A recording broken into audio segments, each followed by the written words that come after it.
Hello friends, welcome to my channel Indian Law Academy. आज हम बात करने वाले हैं कॉमन लॉ एडमिशन टेस्ट के बारे में। इसको शॉर्ट में बोलते हैं क्लैट। ये क्लैट के बारे में अगर आप जानना चाहें तो नेट पे भी पढ़ सकते हैं या नेट पे भी देख के आपको समझ आ जाएगा। लेकिन इस वीडियो को बनाने का मेन पर्पस ये है कि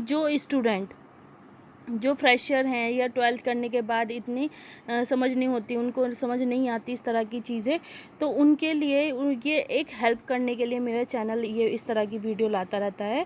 तो इसलिए आप मेरे चैनल के साथ बने रहें और मेरे चैनल को अगर पसंद आए, मेरा कंटेंट या मेरी वीडियोस वगैरह आपको पसंद आए तो उसको ज़्यादा से ज़्यादा लाइक करें, शेयर करें और सब्सक्राइब करें, जिससे ज़्यादा से ज़्यादा जो स्टूडेंट हैं उनकी ये क्वेरीज़ वगैरह सॉल्व होती रहें टाइम के साथ साथ, और वो अपना टाइम वेस्ट किए बगैर अपना अच्छा फ्यूचर बना सकें। अगर उनको लॉ फील्ड में अपना अच्छा फ्यूचर बनाना है तो वो इसमें अच्छा फ्यूचर बना सकें, क्योंकि गाइडेंस के बिना काफ़ी चीज़ें नहीं पता चलती, तो टाइम निकल जाता है और फिर उसके बाद पछताना ही पड़ता है। तो इसलिए मैं चाहती हूँ कि आप लोगों की मैं कुछ हेल्प कर सकूँ। तो मेरा चैनल लीगल अवेयरनेस के लिए, लीगल नॉलेज के लिए ही बनाया गया है। तो आप मेरे चैनल से जुड़े रहें। चलिए स्टार्ट करते हैं वीडियो को। कॉमन लॉ एडमिशन टेस्ट को जैसे कि मैंने पहले भी बताया कि इसको शॉर्ट में क्लैट बोलते हैं। इसे centralize national level entrance test है जिसको central universities for admission to 22 national law universities में एडमिशन दिया जाता है। नेशनल लॉ यूनिवर्सिटीज़ को NLU बोलते हैं शॉर्ट में। Most private and self financed law schools in India also use these scores for law admissions.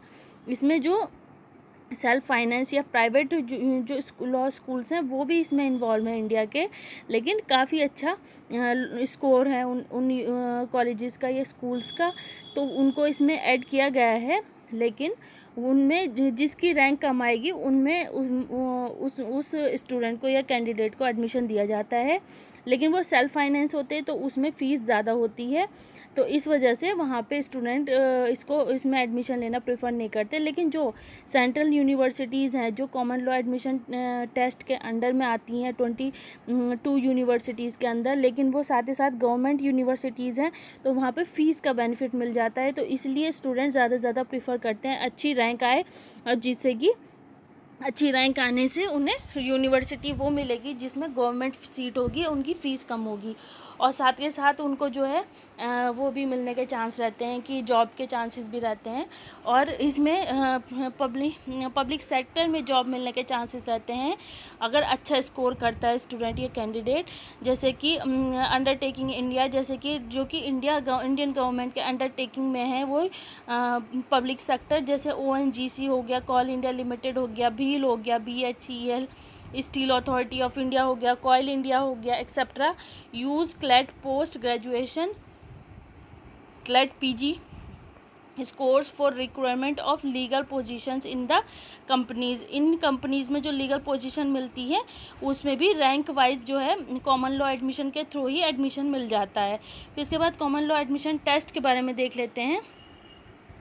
Acromion इसको CLAT बोलते हैं। टाइप है पेन एंड पेपर बेस्ड होता है ये, और इसमें जो है जो एग्ज़ाम क्वेश्चन जो आते हैं उसमें ऑब्जेक्टिव और रिटर्न दोनों तरह के क्वेश्चन आते हैं, और इस पर भी मैं एक डिटेल वीडियो बनाऊंगी कि किस तरह के क्वेश्चन पैटर्न आता है इसमें। तो आप इसलिए मेरे चैनल से जुड़े रहें, जिससे आपको, और सब्सक्राइब करें मेरे चैनल को, जिससे कि आपको बेल आइकन ज़रूर प्रेस करें और टाइम टू टाइम आपको वीडियो मिलती रहेगी। डेवलपर या एडमिनिस्ट्रेटर है common law admission test consortium, bar council of India इसको कंडक्ट करवाती है। नॉलेज या स्किल टेस्टेड होता है इसमें, जैसे कि लीगल रीजनिंग होती है, इस तरह के क्वेश्चन आते हैं। साथ के साथ लीगल जनरल नॉलेज आती है, लॉजिकल रीजनिंग आती है, इंग्लिश कंप्रीहेंसन आता है, और जनरल नॉलेज आती है, quantitative techniques and mathematics, current affairs वगैरह इस तरह के क्वेश्चन आते हैं। अगर इसकी प्रिपरेशन कर रहे हैं तो अभी से आप इसकी, जैसे लीगल रीजनिंग है, लीगल जनरल नॉलेज है, या आगे फ्यूचर में करना चाहते हैं तो इस पर अपनी अभी से कमांड बनाना स्टार्ट कर दें, जिससे कि आपको अच्छी रैंक मिले। लॉजिकल रीजनिंग वगैरह जैसे इंग्लिश कंप्रीहेंसिव या जो ग्रामर होती है वो उस पर कमांड होनी चाहिए, जनरल नॉलेज या क्वांटिटेटिव टेक्निक्स होती है, मैथमेटिक, करंट अफेयर्स वगैरह, उसमें मतलब अपनी पकड़ बनानी शुरू कर दें, जिससे कि आप एग्ज़ाम के टाइम पे यूज़ टू हो जाएं उन सब चीज़ों को पढ़ने के लिए या समझने के लिए। पर्पस है इस एंट्रेंस को कंडक्ट करवाने का बार काउंसिल ऑफ इंडिया का। Entrance to national law universities, self financed law colleges and PSUs, जो प्राइवेट कॉलेजेस हैं या एड हॉक हैं या गवर्नमेंट कॉलेज या यूनिवर्सिटीज़ हैं, उसमें जो है एडमिशन दिया जाता है। और जो जिसकी रैंक अच्छी आती है, जैसे मैंने पहले ही बताया, तो उनको गवर्नमेंट यूनिवर्सिटी और कॉलेजेस मिल जाते हैं। और जिसकी रैंक ज़्यादा अच्छी नहीं होती है, ज़्यादा रैंक होती है, तो उनको प्राइवेट मिलता है। तो वहाँ पर नुकसान ये होता है कैंडिडेट का कि उसको फ़ीस ज़्यादा देनी होती है। फिर ड्यूरेशन 2 आवर्स का इसका एग्ज़ाम होता है और ग्रेड रैंक है 37.5 to 150। Score grade validity 1 year है। ऑफर्ड ईयरली, हर साल आता है ये। रेस्ट्रिक्शंस ऑन अटैम्प्ट्स, कोई रेस्ट्रिक्शन नहीं है अटैम्प्ट्स पर। कंट्रीज़ या रीजन जो है इंडिया है। लैंग्वेज जो एग्ज़ाम की होती है वो इंग्लिश में आता है। एनुअल नंबर ऑफ टेस्ट होते हैं 70,000 टेकर्स होता है। और फिर एलिजिबिलिटी क्राइटेरिया होता है सेकेंडरी, मतलब senior secondary exam, high school in any stream for under graduate courses और graduation in law for PG courses. ठीक है। फ़ी जो होती है 4,000 रुपये होती है इसकी। INR जो इंडियन रुपीज़ है उसमें 4,000 रुपीज़ होता है। और इस कोर्स या grades used by national law universities या प्राइवेट लॉ कॉलेजेस PSUs वो ग्रेड मतलब यूज़ करते हैं या स्कोर करते हैं। क्वालिफ़िकेशन रेट होती है 3%। वेबसाइट ये दे रखी है, आप चाहें तो इस वेबसाइट पर जाके और इन्फॉर्मेशन ले सकते हैं।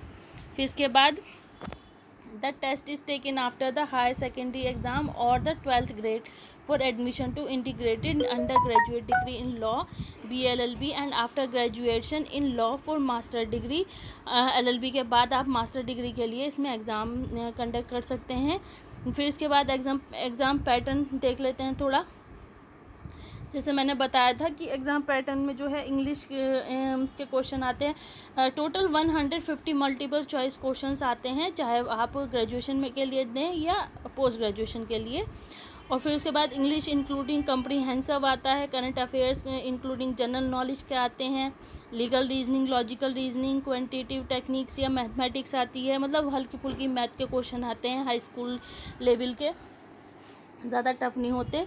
All the questions will be paragraph based starting from CLAT 2020। 1 paragraph will be followed by 5 to 6 questions.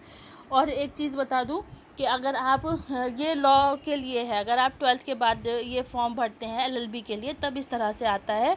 और LLM के लिए अगर आप इस फॉर्म डाल रहे हैं तो LLM के लिए आपका लॉ की जो नॉलेज है वो तो आएगी ही, उसके साथ साथ ये सब भी आते हैं और एक ही पेपर में आता है। ठीक है, अलग पेपर नहीं होता।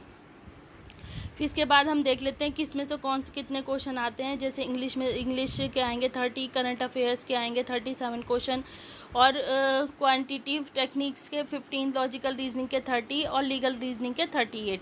तो यहाँ लीगल रीजनिंग में जो है हमारा सब्जेक्टिव आता है। अगर हम लॉ किए हुए हैं तो उसके बाद अगर हम LLM के लिए अटैम्प्ट कर रहे हैं तो 38 क्वेश्चन हमारे लीगल नॉलेज के आते हैं। Making scheme for every correct answer aspirant, इसमें 0.25% की जो होती है वो होती है डिडक्ट किए जाते हैं और मतलब वो काटे जाते हैं। अगर आपका एक क्वेश्चन गलत होगा तो 4 सही में से एक क्वेश्चन गलत हो जाएगा एज ए पनिशमेंट। तो नेगेटिव रीजनिंग होती है इसमें। फिर ठीक है, फिर इसके बाद जो है मार्च में इसका एग्ज़ाम फिल किया जाता है, मार्च अप्रैल में। और इस साल का अभी 2021 का हम इसकी साइट पर आप जाके चेक कर सकते हैं, वो फिल हो चुके हैं।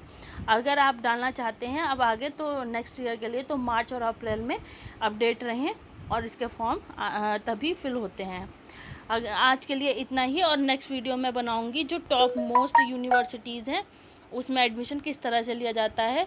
ये कॉमन लॉ एडमिशन टेस्ट के थ्रू तो लिया ही जाता है, लेकिन इसके अलावा जो 22 यूनिवर्सिटीज़ में तो कॉमन लॉ एडमिशन टेस्ट के थ्रू लिया ही जाता है एडमिशन, लेकिन इसके अलावा जो यूनिवर्सिटीज़ हैं जैसे कि दिल्ली यूनिवर्सिटी हो गई, BHU हो गया, बनारस हिंदू यूनिवर्सिटी, या JNU जवाहरलाल नेहरू यूनिवर्सिटी, जामिया मिलिया, या अलीगढ़ मुस्लिम यूनिवर्सिटी, और जो नेशनल लॉ यूनिवर्सिटी हैं इस तरह की, वो एडमिशन अपने मतलब बिहाफ पर भी लेती हैं, डायरेक्ट एडमिशन भी लेती हैं, एंट्रेंस लेती हैं या एंट्रेंस करवाती हैं। तो उन यूनिवर्सिटी में किस तरह से एडमिशन लिया जाता है, मैं उस पर मैं जल्दी वीडियो बनाने वाली हूँ। अगर आपको ये वीडियो पसंद आई है, इससे कोई हेल्प मिले, तो प्लीज़ मुझे कमेंट करके बताएं कि किस तरह की और आप वीडियो चाहते हैं, जिससे मैं आगे भी आपकी हेल्प कर सकूं और मुझे बहुत अच्छा लगेगा। तो इसलिए थैंक यू सो मच। आज के लिए इतना ही, अगली वीडियो तक के लिए बाय बाय।